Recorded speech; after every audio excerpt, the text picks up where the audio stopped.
Africa Content TV. Ọmọ Nàìjíríà àti gbogbo alátìlẹyìn ọ̀rọ̀ òṣèlú ni nígbà tí a ti wà pẹ̀lú Seyi Makinde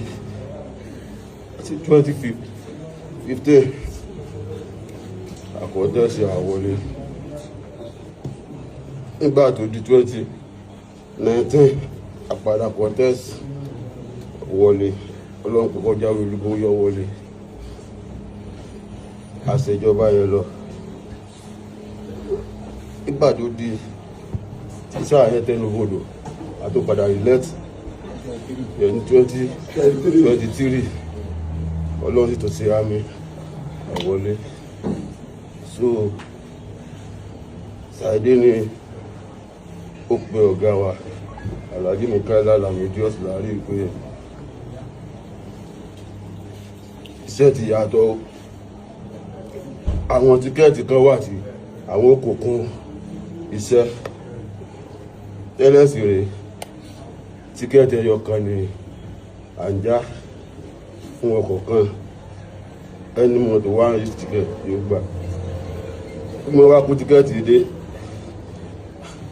ó ń lọ bí 15 òpin kan lágọ́ wọ́n sàkó gbogbo ẹ̀mí sí ìrìsà ọ̀gá ní kò lè ṣe kó làwọn ti fẹ́ ṣe kó làwọn ti fẹ́ tà fún àwọn eléyìí tí ò lè di ìṣẹ̀lẹ̀ nù ó jẹ́ ká máa ṣe bí a ṣe ń ṣe tẹ́lẹ̀ tára fi dẹ àwọn ọmọ aráàlú àti dírẹ́fà ìyẹn ní ọ̀gá sọ adẹ̀kú òǹbẹ ní mítò yẹn àti bó ṣe jọ́ kejì ọ̀rọ̀ ṣe wáyé pé kọ́kọ́ lọ resign títọ́ bá resign tójú ẹ̀ bá rí kò fara mọ́ so à ń bá lọ ìjọ tí wọ́n búra fún gangan ní May 29 ìlọ́wà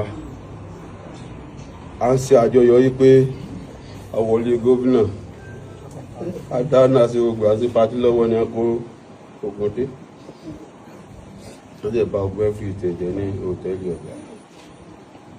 oko gba wọn káwò wọn kó gbọ́ everything oko ogun ẹ̀ lọ pé wọ́n ṣe bó ṣe wọ̀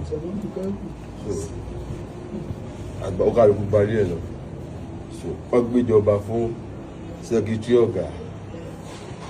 ìyẹ̀wà sí ọmọlẹ́wà tọ́mì ó tẹ́wọ́ gbà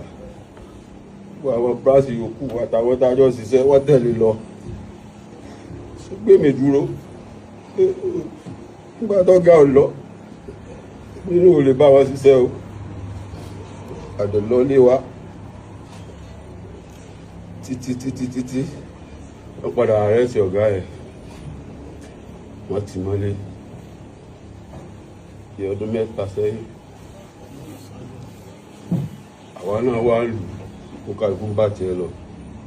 ọdún mẹ́ta àti kankan sẹ́yìn láti jọ fira wálẹ̀ so ojú bí oṣù márùn-ún sí mẹ́fà lọ́sìn tí ọ̀gá Oríyọmí jáde àìjọ iṣẹ́ fún wọn náà nígbà yẹn náà ni ọ̀dà wa darapọ̀ mọ́ wọn bí mo ti dáràn ni